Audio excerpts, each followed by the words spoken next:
Good evening all of you.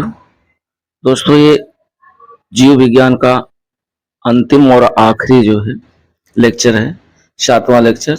इसमें हम सभी लोग विविध यानी जो जीव विज्ञान से संबंधित जो विविध चैप्टर है तो उसके अंतर्गत हम लोग देखेंगे। इसमें विविध में कुछ महत्वपूर्ण जैसे खोज, आविष्कारक या और बहुत सारी चीज़ें जो चैप्टरों में समाहित नहीं हुई हैं वो इसमें है, तो इसको हम लोग देखते हैं। और वीडियो इम्पोर्टेंट है, लास्ट तक जरूर देखिएगा। बहुत लोग कमेंट कर रहे थे कि सर ये इसमें कितने क्वेश्चन अन्य एग्जामों में पूछे जाते हैं।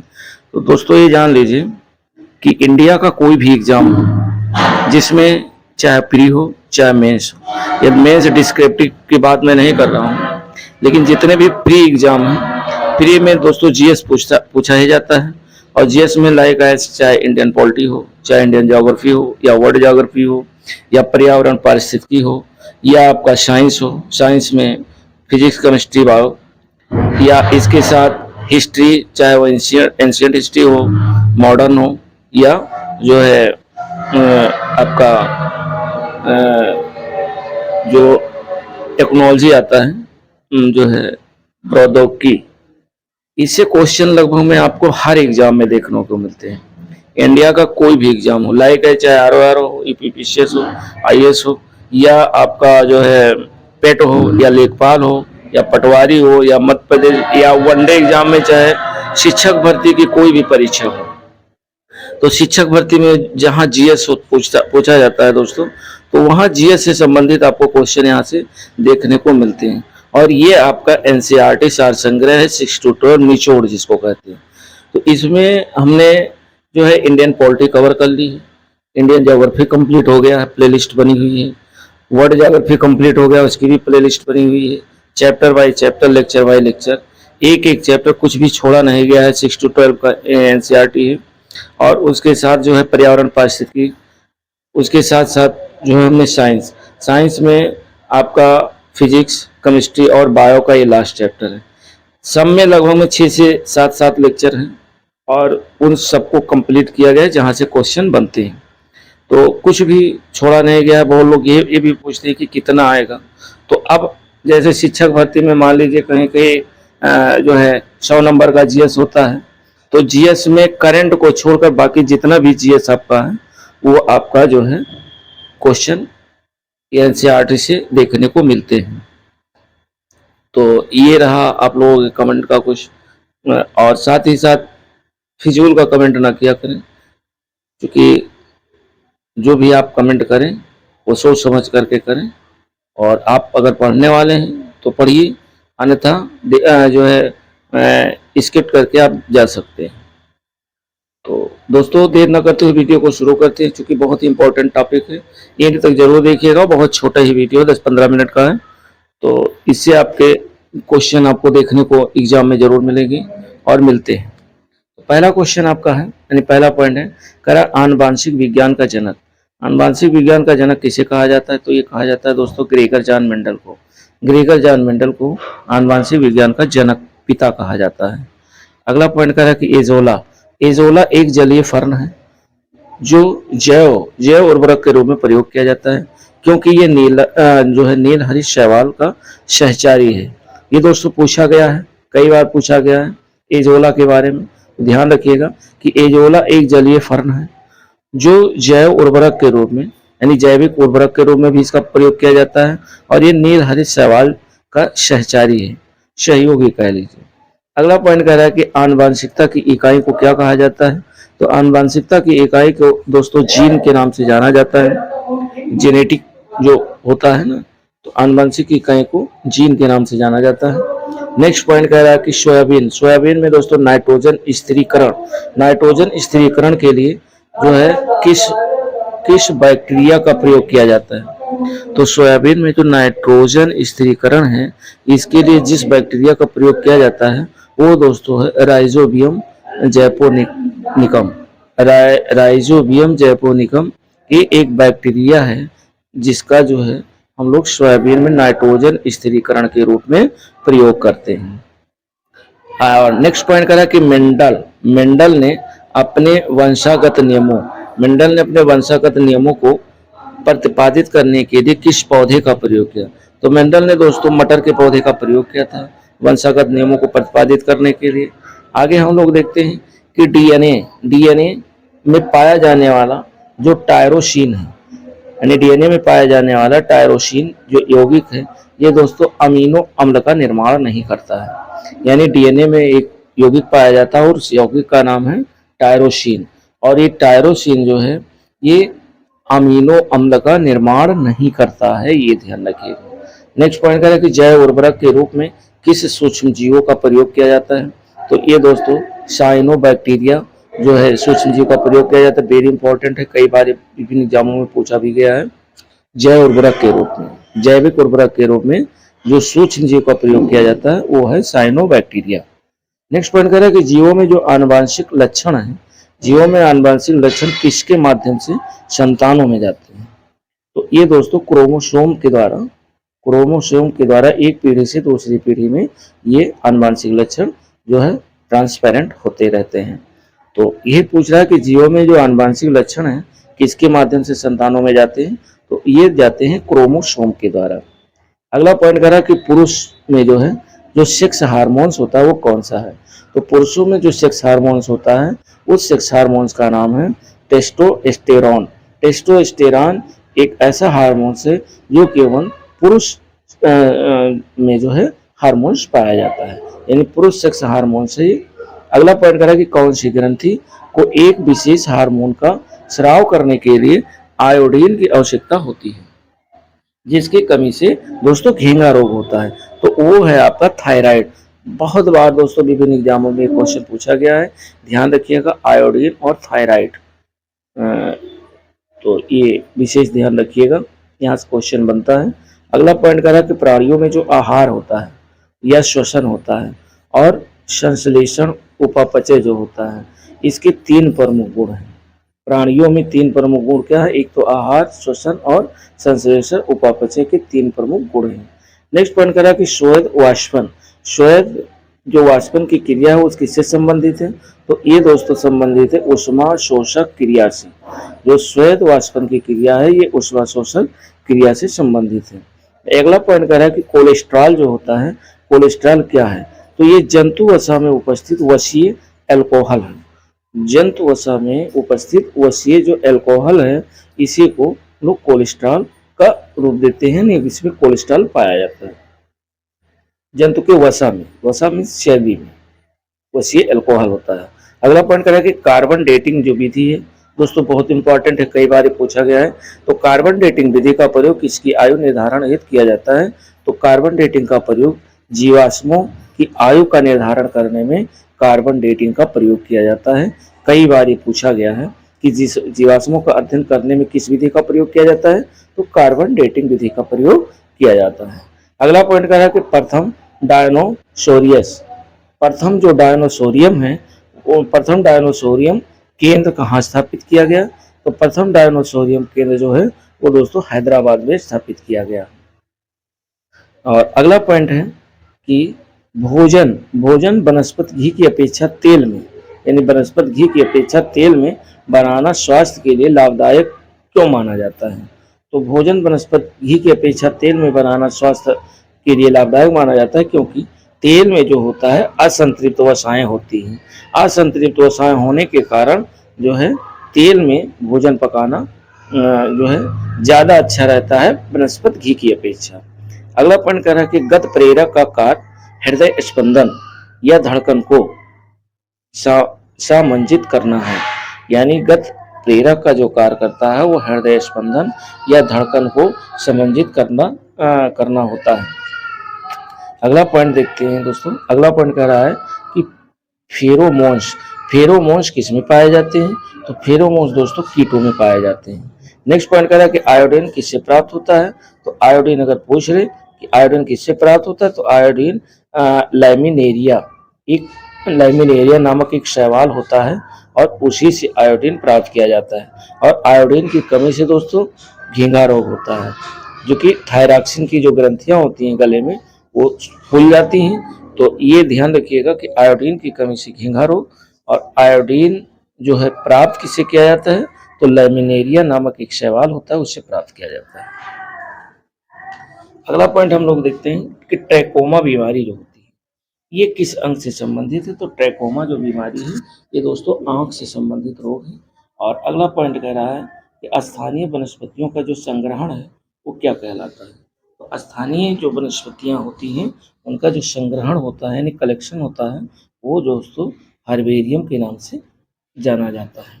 अगला पॉइंट करा कि देश का पहला बायोडीजल संयंत्र जो है ये किस राज्य में स्थापित किया गया, तो देश का पहला बायोडीजल संयंत्र ये आंध्र प्रदेश राज्य में स्थापित किया गया। बहुत इंपॉर्टेंट है और ये कई बार पूछा भी गया है, ध्यान रखिएगा।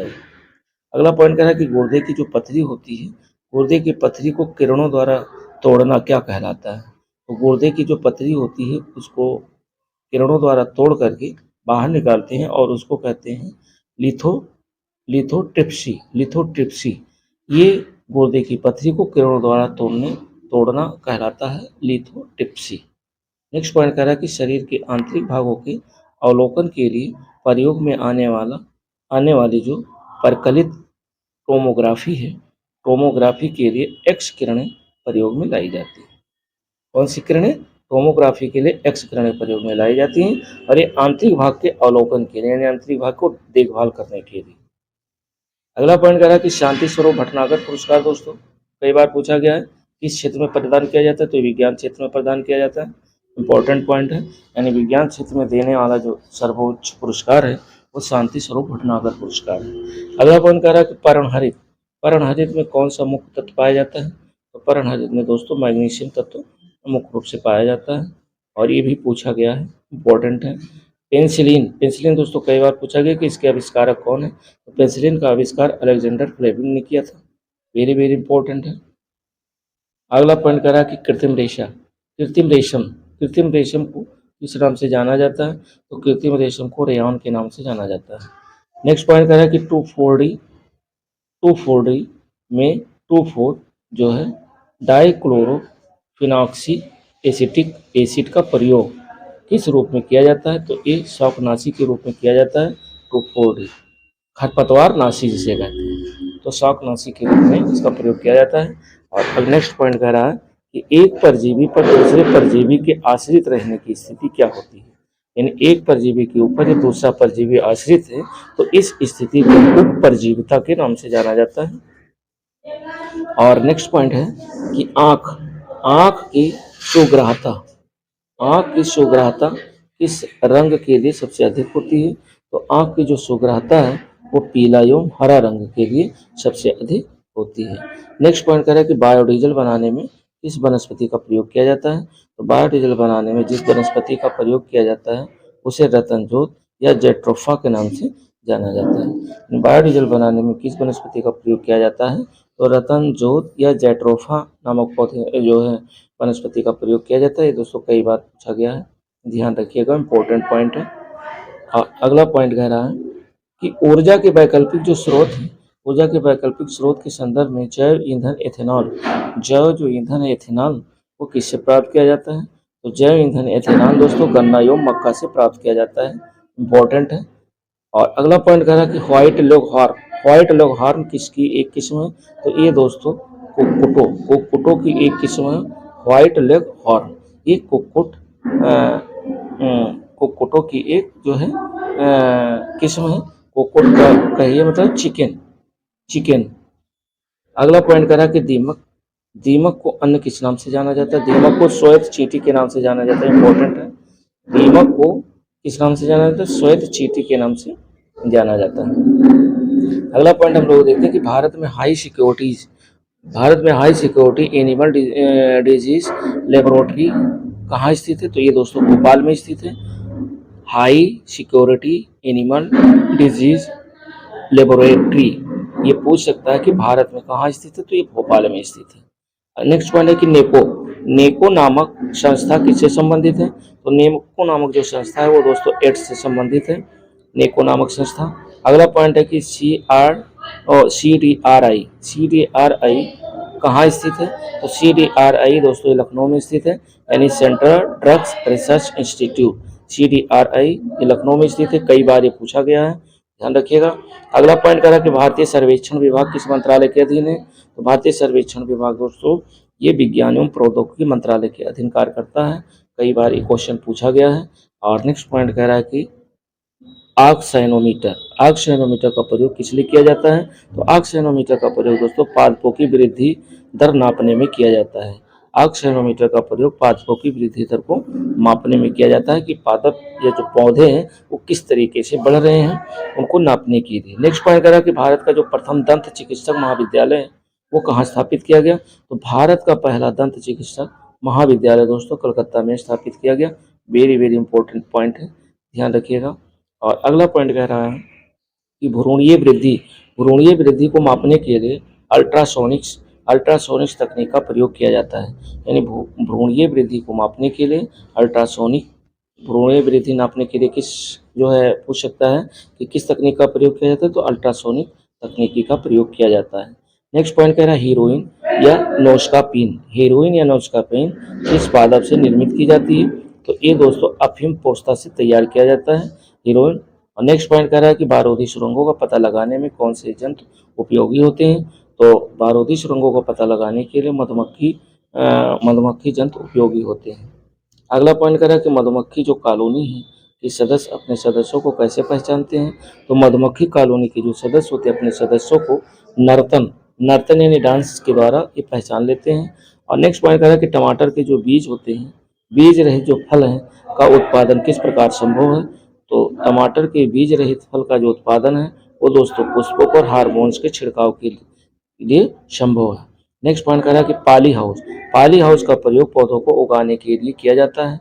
पाली हाउस का प्रयोग किस लिए किया जाता है? पाली हाउस का प्रयोग दोस्तों पौधों को उगाने के लिए किया जाता है। इंपॉर्टेंट पॉइंट है। अगला पॉइंट हम लोग देखते हैं कि मधुमक्खियों की जो भाषा है, मधुमक्खियों की भाषा की पहचान करने के लिए किसे नोबेल पुरस्कार से सम्मानित किया गया? दोस्तों वेरी इंपॉर्टेंट पॉइंट है। तो मधुमक्खियों की भाषा पहचानने के लिए जो नोबेल पुरस्कार दिया गया है वो दिया गया है कार्ल वान फ्रीशक को, जो कि 1973 में दिया गया है। कार्ल वान फ्रीशक को दिया गया है और मधुमक्खियों की भाषा पहचानने के लिए इन्हें नोबेल पुरस्कार मिला हुआ है 1973। नेक्स्ट पॉइंट कह रहा है कि अंगोरा जो ऊन है, अंगोरा ऊन किससे प्राप्त होती है? अंगोरा ऊन खरगोश से प्राप्त होती है। अगला पॉइंट कह रहा है कि गुरुत्व बल के विपरीत पौधे के तने में पानी की सक्रियता का क्या कारण है? तो गुरुत्व बल के जो विपरीत पौधे के जो तने होते हैं और उन तनों की जो सक्रियता का कारण है वो दोस्तों वाष्पोत्सर्जन है। वाष्पोत्सर्जन के द्वारा गुरुत्व बल के विपरीत पौधे तने में पानी की जो है सक्रियता का मेन रीजन है। अगला पॉइंट कह रहा है कि उच्च वर्गीय पौधों में कौन सा जीवित उत्तक जैव पोषक वाहक का कार्य करता है? तो ये करता है दोस्तों फ्लोएम। फ्लोएम का काम होता है जीवित उत्तक जैव पोषक वाहक का कार्य करता है। यानी उच्च वर्गीय पौधों में ये जीवित उत्तक पोषक वाहक का कार्य करता है, तो फ्लोएम उत्तक करता है। और जाइलम उत्तक का कार्य क्या होता है? जड़ से और शीर्ष तक जल को पहुंचाने का कार्य होता है। पेस मेकर दोस्तों कई बार पूछा गया है, तो पेस मेकर किस नाम से जाना जाता है? तो SA नोड्स के नाम से जाना जाता है। अगला पॉइंट कर रहा है कि शीतल पेयों में किस पदार्थ पर्याप्त मात्रा में होती है? यानी शीतल पेयों में कौन सा पदार्थ है जो कि पर्याप्त मात्रा में होता है? तो दोस्तों कैफीन होता है। शीतल पेय क्या है? जैसे ठंडा वगैरह हो गया, चाहे थम्स अप हो गया, इन सब में दोस्तों एक पदार्थ मिला होता है जो उस पदार्थ का नाम है कैफीन। तो कैफीन की पर्याप्त मात्रा होती है जिसलिए वो शीतल पेय होता है। और अगला पॉइंट कह रहा है कि डॉक्टरों द्वारा मरीजों के आंतरिक भागों का परीक्षण करने के लिए एंडोस्कोप का प्रयोग करते हैं। तो ये आंतरिक भागों का परीक्षण करने के लिए एंडोस्कोप का तो प्रयोग करते हैं और ये प्रकाश के पूर्ण आंतरिक परावर्तन के सिद्धांत पर कार्य करता है। यानी एंडोस्कोप हो सकता है कि किस सिद्धांत पर कार्य करता है? तो प्रकाश के पूर्ण आंतरिक परावर्तन सिद्धांत पर कार्य करता है। और जो डॉक्टर मरीजों के आंतरिक भागों का परीक्षण करते हैं वो किसके द्वारा करते हैं? तो एंडोस्कोप के द्वारा करते हैं।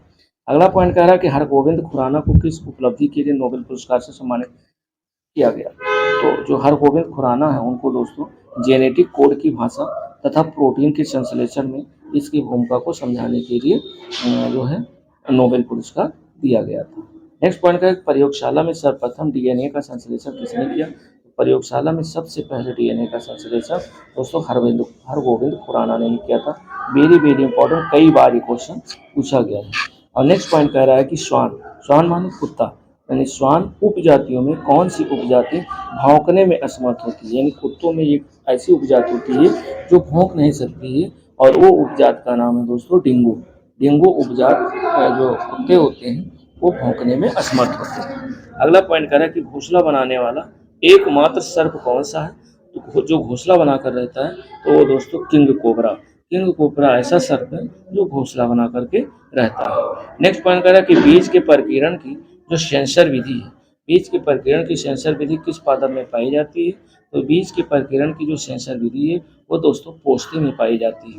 इंपॉर्टेंट है, पूछा गया। नेक्स्ट पॉइंट करें ऊंट जो है अपने कुबड़ का उपयोग किस लिए करता है, तो ऊंट अपने कुबड़ का उपयोग जो है ये वसा के संग्रहण के लिए करता है, यानी वसा को कलेक्ट करता है, और ये कुबड़ का प्रयोग वसा के संग्रहण के लिए ही किया जाता है।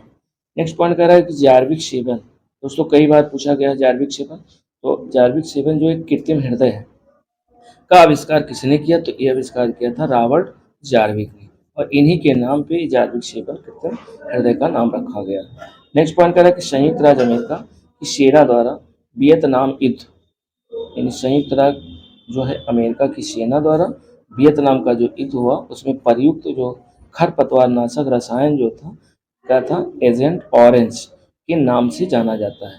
तो वियतनाम युद्ध में जो प्रयुक्त खरपतवार नाशक रसायन है उस रसायन का नाम है एजेंट ऑरेंज नाम से जाना जाता है। अगला पॉइंट कह रहा है कि वृक्षों की आयु कैसे निर्धारित की जाती है, तो दोस्तों उनके तनों में निर्मित बलयों की संख्या के आधार पर जो है वृक्ष की आयु निर्धारित की जाती है। वेरी वेरी इंपॉर्टेंट, कई बार ये विभिन्न एग्जामों में पूछा गया है, ध्यान रखिएगा। अगला पॉइंट हम लोग देखते हैं कि कार्बनिक पदार्थों में कौन सा एक प्रकृति में सबसे अधिक प्रचुर मात्रा में पाया जाता है, यानी कार्बनिक पदार्थ में कौन सा एक प्रकृति में जो है सबसे ज्यादा मात्रा में पाया जाता है, तो ये दोस्तों है सेल्यूलोज। सेल्यूलोज कार्बनिक पदार्थ है जो कि प्रकृति में सबसे अधिक प्रचुर मात्रा में पाया जाता है। नेक्स्ट पॉइंट कह रहा है कि निषेचन के बिना अंडे का विकास क्या कहलाता है, यानी निषेचन न हो और अंडे का विकास हो जाए तो ऐसी क्रिया को अनिषेच जनन कहलाता है। नेक्स्ट पॉइंट कह रहा है कि धान के पौधे उगाने की जो डैपाग विधि है, धान के पौधों को उगाने में जो है डैपाग विधि का प्रयोग किया जाता है, और ये किस देश में विकसित हुई, तो डैपाग विधि सबसे पहले विकसित हुई दोस्तों फिलीपींस देश में। फिलीपींस में सबसे पहले धान के पौधे उगाने की जो डैपाग विधि है ये विकसित की गई। अगला पॉइंट कह रहा है नेत्रदान, यानी नेत्रदान में आँख के किस हिस्से को प्रत्यारोपित किया जाता है, तो नेत्रदान में आँख के दोस्तों कार्निया भाग को प्रत्यारोपित किया जाता है। कई बार ये भी क्वेश्चन पूछा गया है। नेक्स्ट बात है कि दक्षिण अफ्रीका के डॉक्टर क्रिश्चियन बर्नार्ड द्वारा हृदय का पहला प्रतिस्थापन किया गया। तो ये ध्यान रखिएगा कि सर्वप्रथम हृदय को ट्रांसपेरेंट यानी रिप्लेसमेंट करने वाले जो प्रथम वैज्ञानिक थे वो थे डॉक्टर क्रिश्चियन बर्नार्ड, और ये कहाँ किया था, दक्षिण अफ्रीका के ये रहने वाले हैं। सबसे पहले डॉक्टर क्रिश्चियन बर्नार्ड ने हृदय का पहली बार प्रतिस्थापन किया था। तो ध्यान रखिएगा, पूछा भी गया है भारत में जो विकसित धान है, भारत में विकसित धान की प्रथम जो बौनी किस्म है वो कौन सी है, तो भारत में विकसित धान की पहली बौनी जो किस्म है वो दोस्तों जया है। कई बार ये पूछा गया है, ये भारत में जो कि विकसित किया गया है। अगला पॉइंट करा कि हृदय में कितने कक्ष होते हैं, तो दोस्तों 4 कक्ष होते हैं, यानी हृदय में 4 कक्ष होते हैं। और वह कौन सा जीव है जिसमें पित्ताशय नहीं होता है, तो दोस्तों चूहा में पित्ताशय नहीं पाया जाता है। नेक्स्ट पॉइंट कह रहा है कि मुख्य मच्छर विकर्षण जो पदार्थ है वो किस पादप से प्राप्त होता है, तो दोस्तों नीम से प्राप्त होता है। मुख्य विकर्षक पदार्थ किस पादप से प्राप्त होता है, तो ये नीम से प्राप्त होता है। अगला पॉइंट हम लोग देखते हैं भारतीय सर्वेक्षण विभाग का हेडक्वार्टर कहाँ है, तो ये दोस्तों देहरादून में है। देहरादून आपके उत्तराखंड राज्य में है। वेरी वेरी इंपॉर्टेंट, कई बार ये भी क्वेश्चन पूछा गया है। अगला क्वेश्चन पूछ रहा है रक्तदाब, जो इसे ब्लड प्रेशर कहते हैं, का नियंत्रण किस ग्रंथि के द्वारा होता है। रक्तदाब का जो नियंत्रण होता है वो अधवृक्क ग्रंथि के द्वारा होता है। अगला पॉइंट कह रहा है कि जैव प्रौद्योगिकी द्वारा जो कैंसर है, जैव प्रौद्योगिकी द्वारा कैंसर के उपचार के लिए कौन सी औषधि तैयार की जाती है? तो कैंसर के उपचार के लिए इंटरफेरान जो है ये औषधि तैयार की जाती है कैंसर के उपचार के लिए, ये जैव प्रौद्योगिकी विधि द्वारा। अगला पॉइंट कह रहा है कि प्रतिजन प्रतिजन वह पदार्थ है। प्रतिजन क्या है? तो प्रतिजन वह पदार्थ है जो प्रतिरक्षी यानी एंटीबॉडी के निर्माण को प्रेरित करता है। प्रतिरक्षी के निर्माण को उत्प्रेरित करता है। अगला पॉइंट कह रहा है कि पशु का तापक्रम, पशु का जो तापक्रम है, पशु का जो टेम्परेचर है वो किस यंत्र से मापा जाता है? तो पशु का जो तापक्रम है वो वेटनरी थर्मामीटर से नापा जाता है। वेटनरी थर्मामीटर होता है जो पशुओं के टेम्परेचर को, पशुओं के तापक्रम को नापने के लिए प्रयोग किया जाता है, वेटनरी थर्मामीटर। अगला पॉइंट कर रहा है कि लोही, लोही किस जंतु अथवा पादप की नस्ल है? तो लोही दोस्तों भेड़ जंतु या पादप की नस्ल है। अगला पॉइंट कह रहा है कि केसर, केसर पौधे के वर्तिकाग्र यानी पौधे जो है वो केसर कहाँ से प्राप्त किया जाता है? तो ये पौधे के वर्तिकाग्र से प्राप्त होता है केसर, और सबसे ज्यादा दोस्तों जम्मू कश्मीर में होता है केसर। अगला पॉइंट कह रहा है कि बीटी बैगन, बीटी बैगन क्या है? तो बीटी बैगन ये आनुवांशिक रूप से परिवर्तित बैगन है। आनुवांशिक रूप से परिवर्तित बैगन का नाम बीटी बैगन है। अगला पॉइंट कह रहा है कि गाय की जो उच्च दूध उत्पादक प्रजाति है वो कौन सी है? यानी गाय की ऐसी प्रजाति का नाम बताइए जो सबसे ज्यादा दुग्ध का उत्पादन करती है। तो ये दोस्तों प्रजाति का नाम है होल्स्टाइन गाय। होल्स्टाइन गाय ये सबसे ज्यादा दूध का उत्पादन करने वाली प्रजाति है। आगे हम लोग आविष्कार और जो है आविष्कार खोज और आविष्कारक देख लेते हैं। यहाँ से क्वेश्चन आपके बनते हैं। तो विटामिन की खोज दोस्तों फंक ने किया, बहुत इंपॉर्टेंट है। जितने भी हैं ये पूछे गए हैं, मैचिंग में भी क्वेश्चन पूछ सकते हैं, कूट में भी बन सकते हैं, कथन कारण से भी संबंधित यहाँ से क्वेश्चन बन सकते हैं। विटामिन ए की खोज मैकुलर ने किया। विटामिन बी की खोज दोस्तों ये भी मैकुलर ने किया। विटामिन सी की खोज जो है कोलकट ने किया था। विटामिन डी की खोज हॉपकिंस ने किया। सल्फर ड्रग्स की खोज और जो है गेरहार्ड डोमैक ने किया। और स्ट्रेप्टोमाइसिन की खोज सेल्मन वॉक्समैन अब्राहम के द्वारा किया गया था।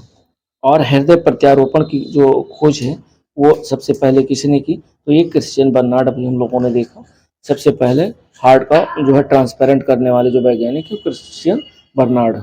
होम्योपैथिक की खोज किसने की? हैनीमैन ने की थी, हैनीमैन ने।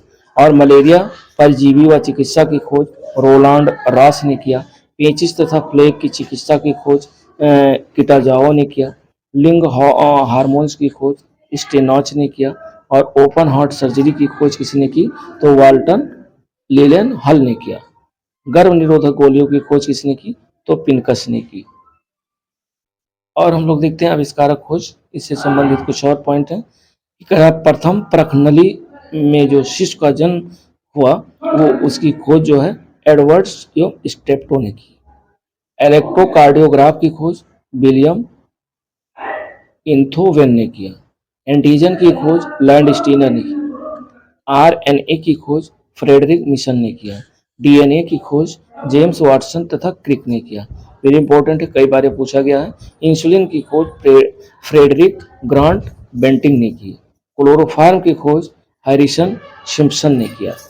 और नेक्स्ट है चेचक के टीके की खोज एडवर्ड जेनर ने किया। ये कई बार बहुत बार ये पूछा गया, चेचक के टीके की खोज ये एडवर्ड जेनर ने किया। और लास्ट आपका है कि टेरामाइसिन की खोज फिनेल ने किया। टीबी बैक्टीरिया की खोज रॉबर्ट कोच ने किया। पोलियो वैक्सीन की खोज जोनाह साल्क ने किया। और बीसीजी की खोज कैम्पलेट व कैमली गोएरिन ने किया। और बैक्टीरिया की खोज ल्यूवेन हॉक ने किया। रक्त समूह की खोज कार्ल लैंड स्टीनर ने किया। बस दोस्तों ये आपका छोटा वीडियो था, और इसी के साथ हमारा जो है जीव विज्ञान कंप्लीट हो गया। जीव विज्ञान में 7 लेक्चर हैं। इसी के साथ जो आपका वन लाइनर जो है आपका केमिस्ट्री है, और केमिस्ट्री में भी लगभग 5-6 लेक्चर हैं। साथ ही साथ आपका जो भौतिक है उसमें भी 5-6 लेक्चर हैं। सबकी अलग अलग प्ले लिस्ट बनी हुई है, chapter by chapter, lecture by lecture. आप ना देखो तो प्ले लिस्ट में जा करके आराम से ना एनसीईआरटी ये 6 to 12 है, आप आराम से देख सकते हैं और अपकमिंग एग्जामों के लिए आप लाभ ले सकते हैं। इसी के साथ हमने एनसीईआरटी लगभग में आपका जियोग्राफी कंप्लीट हो गया है, इसकी प्ले लिस्ट बनी हुई है। वर्ल्ड जियोग्राफी कंप्लीट हो गया है, इसकी भी प्ले लिस्ट बनी हुई है। साथ ही साथ जो है आपका इंडियन पॉलिटी कंप्लीट हो गया है, वो उसकी भी प्ले लिस्ट बनी हुई है। Video chapter wise chapter, lecture wise lecture दिए हुए हैं। साथ ही साथ पर्यावरण एवं पारिस्थितिकी, इसकी भी प्ले लिस्ट बनी हुई है। और आपका साइंस आज कंप्लीट हो गया, जिसमें फिजिक्स, केमिस्ट्री, बायो, इन सबके लगभग में 6-7 लेक्चर हैं, इसमें हम लोगों ने कवर किया है। और ये दोस्तों एनसीईआरटी हर एग्जाम के लिए दोस्तों इम्पोर्टेंट है। बहुत लोग कमेंट कर रहे थे कि इसमें कितना आएगा, तो कितने की बात ये नहीं है कि अगर 120 नंबर का जीएस आ रहा तो ये मान करके चले कि 20 नंबर आपका करंट का और 100 नंबर आपका अगर ये पढ़ लेते हैं तो इससे जो है वन लाइनर आपका, वन लाइनर के साथ साथ हमने ऑब्जेक्टिव भी दे रखा है। जैसे घटना चक्र का हो गया, घटना चक्र चल रही है, साथ में विश्व का भारत का भूगोल, और उसके बाद जो है इंडियन पॉलिटी जो है लूसेंट की चल रही है ऑब्जेक्टिव, तो आप उन्हें भी जा करके देख सकते हैं। चूंकि जो जो चैप्टर कंप्लीट होता जा रहा है उसके यहाँ आप वन लाइनर पढ़ें, उसके साथ साथ वो जो है ऑब्जेक्टिव क्वेश्चन इसी पर जो है दिए जाने हैं, तो आप उनको भी देख करके जब आप वन लाइनर पढ़ लेंगे, कंसेप्ट क्लियर हो जाएगा, तो आप ऑब्जेक्टिव करेंगे तो अच्छे से कर पाएंगे। और कुछ लोग ये कमेंट कर रहे थे कि जो है आप वो करवा दीजिए, क्या नाम है, हिस्ट्री इसकी एनसीईआरटी सार संग्रह की। तो हिस्ट्री बस भाव खत्म हुआ है, अब उसके बाद हम लोग हिस्ट्री शुरू करेंगे। लेकिन 2 लेक्चर आएंगे जो है प्रौद्योगिकी के, जो कि वो इम्पोर्टेंट है, बहुत छोटा टॉपिक है, 2 लेक्चर में लगभग में कंप्लीट हो जाएगा। उसके बाद हम लोग जो है एनसीईआरटी सार संग्रह शुरू करेंगे जो है हिस्ट्री का। और हिस्ट्री में या तो मेडवल शुरू होगा, या एंशियंट शुरू होगा, या तो मॉडर्न शुरू होगा। इन तीनों में से या तो फिर देखते हैं एंशियंट से ही शुरू करते हैं, क्योंकि बहुत बड़े बड़े चैप्टर है नहीं, एक तरफ से हम लोग वन लाइनर देखते जाएंगे और ये कंप्लीट हो जाएगा। तो और कुछ लोग जो है फालतू एक लोगों ने कमेंट किया था कि सर हिंदी नहीं पढ़ पा रहे हैं। तो पढ़ने की बात ये नहीं है कि हम ये समझ रहे हैं कि जैसे आपका जो लगे हुए हैं एग्ज़ाम, कई एग्ज़ाम लगे हुए हैं, जैसे यूपीपी लगा हुआ है, और साथ में ही साथ आपका जो है आरओ लगा हुआ है, यूपीपीसीएस लगा हुआ है। हम ये चाह रहे हैं कि जल्दबाजी में कहीं कोई वर्ड ज़रा सा मिस भले हो गया हो, तो हम ये चाह रहे हैं कि जल्दी से जल्दी आपका ये एग्ज़ाम से पहले पहले आपका ये सब कंप्लीट हो जाए, एनसीईआरटी कवर हो जाए, साथ साथ जो है घटना चक्र आपका कंप्लीट हो जाए, और लूसेंट के ऑब्जेक्टिव कंप्लीट हो जाए, मेरा ये मानना है। और बाकी अगर किसी को और कुछ प्रॉब्लम हो तो कमेंट कर सकते हैं। और दोस्तों चैनल पे पहली बार हैं तो चैनल को लाइक, शेयर और सब्सक्राइब जरूर करें। धन्यवाद, मिलते हैं नेक्स्ट वीडियो के साथ। तो